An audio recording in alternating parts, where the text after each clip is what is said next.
On est en Corse, au tout début du 19e siècle. Un jeune soldat, Orso de la Rebbia, rentre enfin chez lui, après des années dans l'armée française. Mais attention, ce n'est pas un retour joyeux, pas du tout. Il revient pour une affaire de meurtre, le meurtre de son propre père. Alors, ce Orso, c'est un lieutenant. C'est un homme complètement tiraillé, coincé entre deux mondes. D'un côté, il y a la France, la civilisation, et de l'autre, sa Corse natale, bien plus sauvage, plus brute, avec ses traditions. Lui, tout ce qu'il voudrait, c'est oublier, tourner la page. Sauf que sa terre et son sang, eh bien, ils ne sont pas vraiment d'accord avec ça. Et donc, à l'instant même où il remet le pied sur son île, on sent que l'ambiance est électrique. L'air est lourd, plein de secrets. Et pour bien saisir toute la tension de l'histoire, il faut d'abord présenter les personnages principaux. Alors, qui sont les acteurs de ce drame? D'abord, bien sûr, il y a Orso, notre héros un peu malgré lui. En face, sa sœur, Colomba. Ah, Colomba, elle, c'est l'âme corse incarnée, fière, sauvage et surtout complètement inflexible.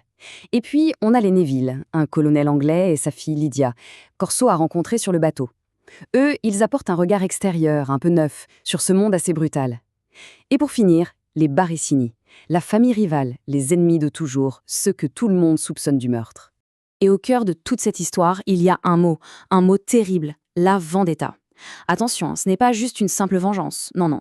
C'est une véritable loi du sang, un devoir sacré qui passe avant tout le reste. Il faut bien comprendre que pour un Corse de cette époque, ne pas venger un membre de sa famille, c'est la honte absolue. C'est une sorte de justice parallèle, implacable, là où la justice des tribunaux, elle, n'a aucune valeur. Et une vendetta, ça ne s'improvise pas comme ça. Ça se déclare. Les deux ennemis se croisent, se regardent dans les yeux et échangent cette phrase. Une phrase qui fait froid dans le dos. Garde-toi, je me garde. À partir de là, c'est terminé. La chasse est officiellement ouverte. Chacun sait qu'il est à la fois le chasseur et la proie.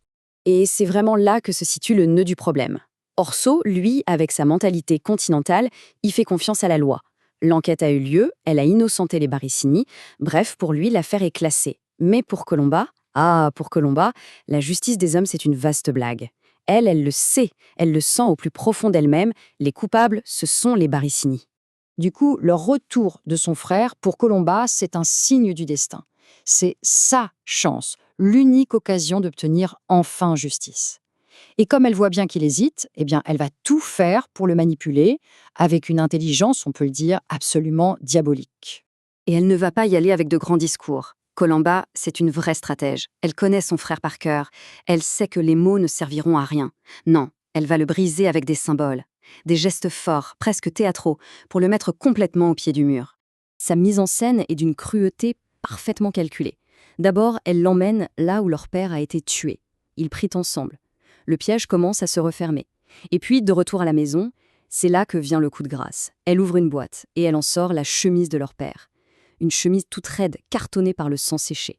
Et là, très lentement, elle pose dessus les 2 balles qui l'ont tué. Orso est complètement anéanti par ce qu'il voit. Et à ce moment-là, Colomba le saisit et lui lance cet ordre, un ordre qui sonne comme une véritable malédiction. Orso, tu le vengeras. Ce n'est pas une question, c'est une affirmation. À cet instant précis, elle vient de sceller son destin. Et elle le laisse là, seul, pétrifié face à l'horreur. À l'intérieur d'Orso, c'est une véritable guerre qui se déclare. Son éducation française lui crie que c'est de la barbarie.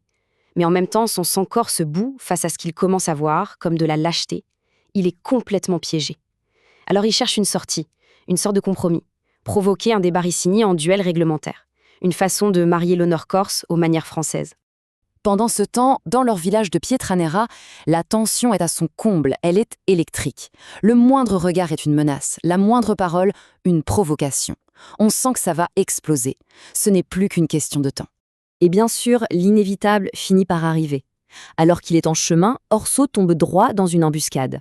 Les 2 frères Barricini l'attendent là, au détour d'un sentier, avec leurs fusils. La confrontation qu'il a tout fait pour éviter, eh bien, elle lui est imposée. Et là, tout s'enchaîne à une vitesse folle. Les coups de feu éclatent. C'est le chaos. Une balle atteint Orso, elle lui déchire le bras. Il est blessé. Seul face à 2 hommes armés, on se dit que c'est la fin pour lui. Sauf qu'il ne faut pas oublier une chose. Orso est un soldat. Et malgré la douleur, son entraînement militaire prend le dessus. Son sang-froid est total. Il tire 2 fois. 2 tirs précis. 2 morts. En l'espace de quelques secondes, tout est terminé. Les 2 frères Barricini sont là, par terre. Orso n'a fait que tirer pour sauver sa propre vie. C'est un cas de légitime défense. Mais au fond, la loi des hommes, ça n'a aucune importance. Pour la Corse, il n'y a qu'une chose qui compte, le résultat. Le sang a payé le sang. La vendetta a été accomplie, finalement un peu malgré lui. La nouvelle se répand comme une traînée de poudre dans toute la vallée. C'est un vrai coup de tonnerre. Les Barissini sont morts. Et pour Orso, c'est une toute autre vie qui commence, celle d'un fuyard, d'un hors-la-loi. Blessé, il est obligé de se cacher dans le maquis, cette nature corse sauvage où ce sont les bandits qui font la loi. Et d'ailleurs, ce sont eux qui le protègent. Pendant ce temps, une enquête officielle est ouverte. Et là, le témoignage du colonel Niville va absolument tout changer. Il confirme qu'Orso n'a fait que se défendre. Du coup, la justice conclut à la légitime défense. Orso est innocenté. Il est libre. Libre même d'épouser Lydia Neville dont il est tombé amoureux. On pourrait croire que l'histoire se termine là-dessus, sur une belle note d'espoir. Orso est libre, amoureux. Mais c'était sans compter sur Colomba. Elle n'a pas encore dit son dernier mot. Parce que pour elle, la vengeance n'est pas encore totale. Non, il reste une dernière dette de sang à régler. Et c'est peut-être la plus importante. Alors les mois passent, la vie reprend son cours. Orso, sa blessure presque guérie, organise son mariage avec Lydia. Il prévoit de s'installer en Italie. Même Colomba a l'air plus apaisée, elle sourit à l'idée de devenir tante. On a vraiment l'impression que la page de la haine est tournée pour de bon.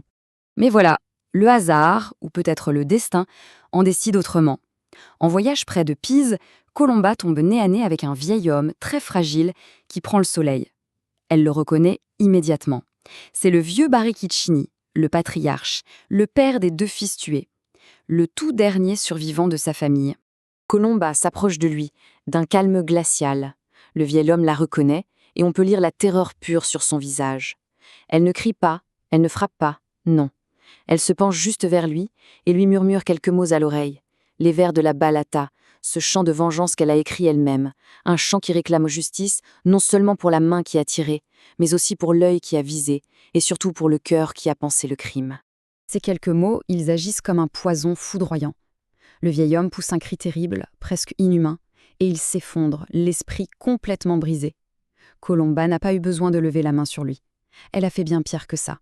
Elle a détruit son âme. Cette fois, son œuvre est vraiment terminée. La famille Barestini a cessé d'exister, physiquement et mentalement. Et voilà, l'histoire de Colomba se termine comme ça. Mais une question reste en suspens. Quand toute une culture exige que le sang soit lavé par le sang, quand la vengeance devient une sorte de devoir sacré, est-ce qu'on peut encore vraiment parler de justice ? Ou est-ce que ce n'est pas simplement un cycle de haine qui ne s'arrête jamais ?